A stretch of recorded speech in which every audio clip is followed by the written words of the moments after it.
मैंने किसी को बात करते सुना। बाद में मैंने मुजम्मिल से पूछा, उसने कहा हाँ एक वॉशअप ऑपरेशन हिंदुस्तान में हुआ। अब उन्होंने इशरत जहां का नाम नहीं लिया, वो कहते मुझे मालूम ही नहीं है कौन इस सुसाइड बॉम्बर है लश्कर की। जो मालूम है बताता है, जो नहीं मालूम उसको। तो सरकारी वकील एक बहुत अद्भुत काम करते हैं। आप सबने अमिताभ बच्चन का करोड़पति शो देखा है, उसमें हमें ऑप्शंस दिए जाते हैं। यहाँ पे भी कोर्ट में पहली बार मैंने देखा ऑप्शंस दिए हैं। उनको 3 नाम बताए गए कि मैं आपको 3 नाम बताता हूँ, आप इसमें से बताइए कौन हो। तो उनको नाम दिए गए नूर बेगम, इशरत जहां और मुमताज। उन्होंने उसमें से इशरत जहां का नाम लिया। ये क्या एविडेंस है? ये गवाही हो रही है कि क्या हो रहा है हिंदुस्तान की अदालत में आज हेडली का एक वर्बली बयान है, लेकिन हम जो बात कह रहे हैं वो कोर्ट के अंदर चार्जशीट के रूप में आ चुकी है। अब लोगों को यह डिसाइड करना है कि क्या वो हेडली के बयान पे विश्वास करते हैं या देश की जो सबसे बड़ी इन्वेस्टिगेशन एजेंसी है सीबीआई, उसकी चार्जशीट पे विश्वास करते हैं। संदीप दीक्षित का बयान कि बीजेपी और हेडली की डील हो गई है, वो पाकिस्तान के हाथ में एक हथियार दे रहे हैं और देश के खिलाफ काम कर रहे हैं, क्योंकि पाकिस्तान इसी का इस्तेमाल करते हुए डिनाई करेगा कि हेडली का जो डिपोजिशन है उसमें कोई सत्य नहीं, उसको हम नकारते हैं।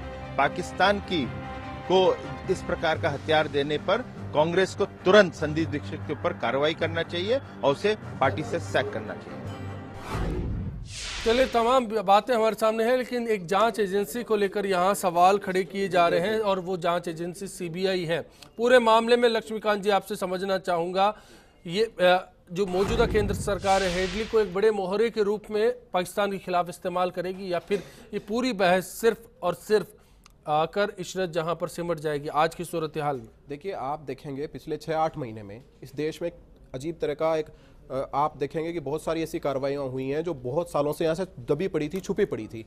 आप देखेंगे हमारे यहाँ पर बहुत सारे जासूसी जो हमारे आसपास बैठकर काम कर रहे थे बरसों से, उनको केंद्र की सरकार, केंद्र के देशों ने उठाना शुरू किया, बंद करना शुरू किया है। आतंकवादी मारे जा रहे हैं। आप ये इस माहौल में पाकिस्तान के ऊपर अंतर्राष्ट्रीय स्तर पर प्रधानमंत्री के द्वारा या इस देश की सरकार के द्वारा इस तरह का दबाव बनाया जा रहा है कि उस देश में बैठकर जो भारत के खिलाफ साजिश रखने वाले लोग हैं, आज आप एक नई शाम को खबर है कि वहां से 2 आतंकवादी जो भारत के खिलाफ काम करते थे वो पाकिस्तान छोड़कर अफगानिस्तान भाग गए हैं। टीवी चैनलों की खबर है।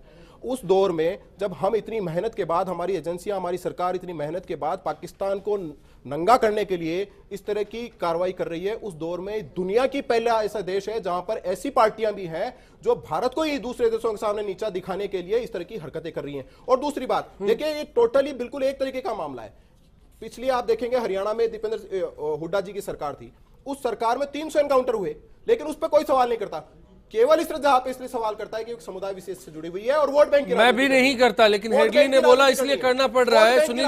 सुनील जी क्या समझे, जिस देश की जांच एजेंसी को ये पता नहीं था कल तक कि हेडली का दूसरा नाम दाऊद गिलानी भी है, जिसको ये पता नहीं था कि भारत पर इन्वेस्टिगेशन पूरी कर दी गई 26/11 के सिलसिले में, लेकिन ये पता नहीं था कि इस हमले को लेकर कितनी मर्तबा कोशिशें की गई, कितनी बार हेडली भारत आया, मुख्य आरोपी बना दिया गया।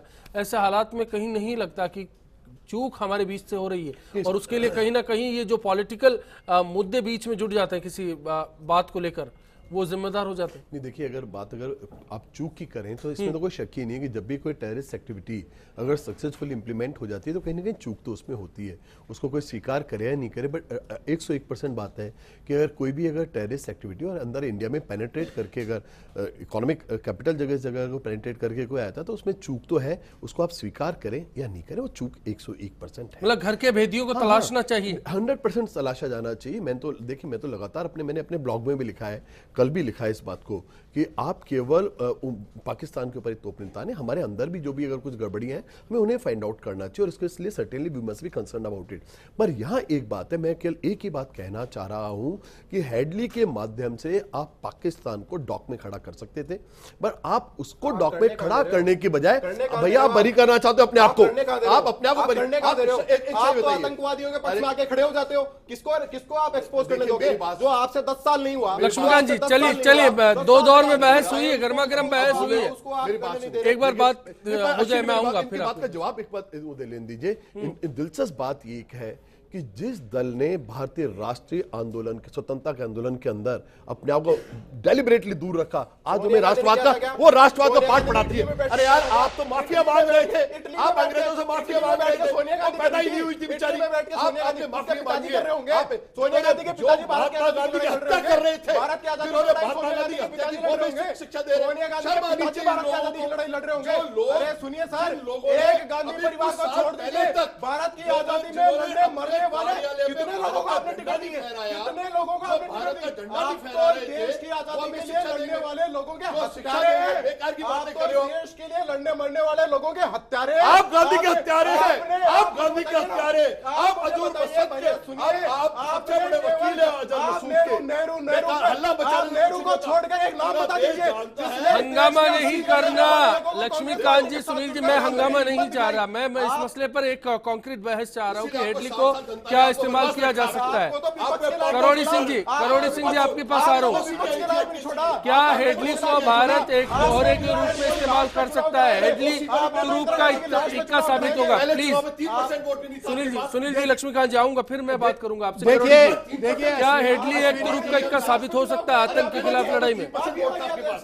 देखिए अश्विनी जी, हेडली की गवाही से भारत का आंतरिक राजनीति में गर्मी ज्यादा आई है। पाकिस्तान पे प्रभाव कितना होगा ये अभी सोचने लायक है, क्योंकि हमारे जो बात सुनील जी ने कही कि क्या इस मसले को लेकर हम ये तय कर सकते हैं कि आज भारत के बीच के भेदियों को भी तलाशा जा सकता है, जो सबूत के तौर पर बातें सामने आ रही है हेडली से? देखिए, जो भारत के अंदर भेदी हैं उनको हमेशा तलाशा जाना चाहिए, क्योंकि बिना भेदियों के बाहर के आतंकवादी अपना कोई ग्राउंड नहीं बना सकते। भारत में निश्चित रूप से होंगे, उनको हमें अच्छी तरह से देखना चाहिए। भाई अंदर के कहां कंड्यूट्स हैं उनका इन्वेस्टिगेशन करना चाहिए, उनकी जांच होनी चाहिए। लेकिन हेडली की गवाह का पाकिस्तान पे कोई बहुत ज्यादा असर पड़ेगा मुझे नहीं लगता। एक दूसरी डोजियर हम दे देंगे, पाकिस्तान पे असर इसलिए नहीं पड़ेगा कि पहले हमारे एनआईए ने जो 10 आतंकी बॉम्बे के लिए आए थे उनके 282 फोन कॉल टेप करके पाकिस्तान को डोजियर में दिए हैं।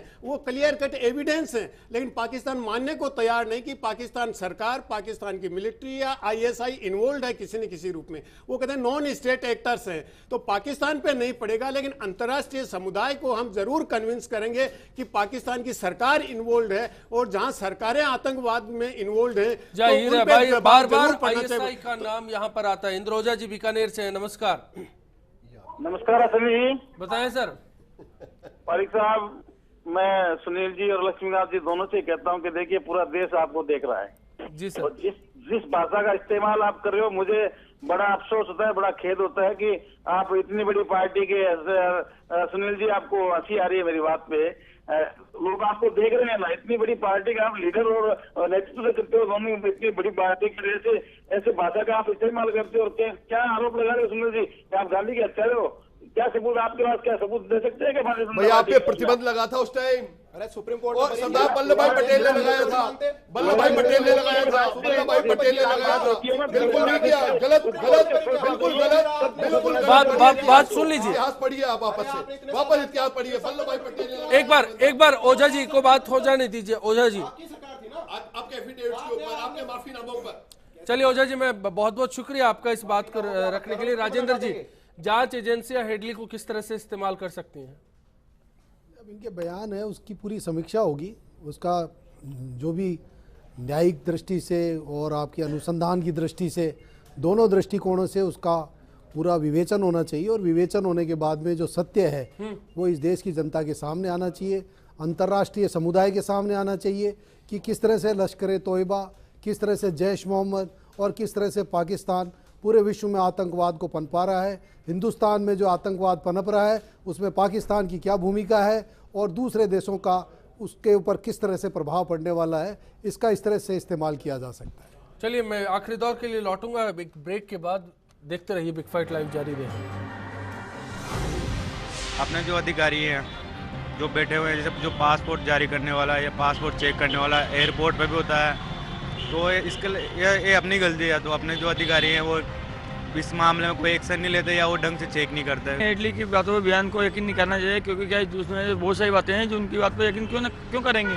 वो चाहता है कि कोई किसी को भड़काना चाह रहा हो।